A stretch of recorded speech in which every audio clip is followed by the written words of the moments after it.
Tuan dan Pertua, saya ingin melihat kepada pelancongan, sektor pelancongan. Kepelbagaian dan keharmonian negara ini ditambah dengan kecantikan alam semula jadinya, menjadikan Malaysia sebenarnya destinasi pelancongan yang amat menarik dan mesti dilawati. Mesti dilawati. Apabila tahun melawat Malaysia ditetapkan pada tahun 2026, kerajaan tidak boleh semata-mata menunggu sehingga tahun 2026 untuk melonjak industri pelancongan. Sebaliknya, kerajaan perlu mengambil peluang daripada trend pemulihan ekonomi sektor pelancongan di seluruh dunia dan juga kejatuhan nilai ringgit untuk melonjakkan industri pelancongan ke tahap yang jauh lebih tinggi. Oleh itu, Perikatan Nasional mencadangkan agar perbelanjaan berkaitan dengan tahun melawat Malaysia ini dipercepatkan bagi meningkatkan promosi, memperkasa infrastruktur dan prasarana yang sekarang ini mungkin agak daif. Negara baru dibuka, dunia baru dibuka selepas COVID, Yang Mohd Ketua Pembangkang. Dan setiap negara berlumba-lumba untuk mempromosikan negara melalui sektor pelancongan to revive back the economy. Tapi kita mengambil keputusan untuk delay tahun Malaysia ke another 2.5 years. Jadi merupakan satu keputusan yang tidak mencerminkan kehendak negara. Tetapi kita melihat sekian lama industri pelancongan ini dikira daripada bilangan pelancong yang datang dan bukan dari segi berapa banyak investment, berapa banyak wang ekonomi, pertukaran ekonomi, pembangunan ekonomi yang dibawa sekali. Pelaporan pun bilangan. Apatah lagi menteri yang ada sekarang ini menumpukan kepada satu negara yang dilayannya dengan baik pelancong daripada satu negara in particular.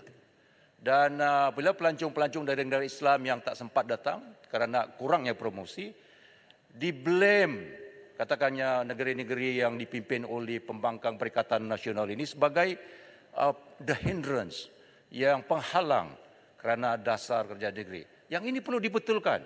Kalau nak membuat pelancongan, mempromosi pelancongan, dia harus dilihat dalam konteks yang besar.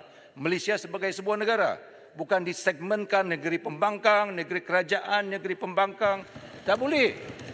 Kerajaan Perikatan Nasional nanti harus perbaiki ketidakbetulan terhadap pendekatan ini. Saya nak tambah sikit apa dibangkitkan oleh Beluran. Kita tengok kalau beberapa kawasan yang telah dideklar sebagai kawasan bebas cukai, kawasan bebas cukai, contoh Tioman, Kenyir, kita lihat tak ada sebarang promosi, sebarang peruntukan diberi untuk mengesahkan kawasan bebas cukai itu dapat jadi tarikan pelancong. Jadi minta sambungan apa yang disebut oleh Berulan tadi. Terima kasih. Langkah-langkah segera bagi melonjakkan sektor pelancongan yang saya sebutkan tadi akan secara tidak langsung membantu memperkukuh nilai ringgit yang berada melebihi RM4.70 akhir-akhir ini. Selain daripada meningkatkan kehadiran pelancong, kerajaan seharusnya memberi fokus kepada segmen pelancongan bernilai tinggi.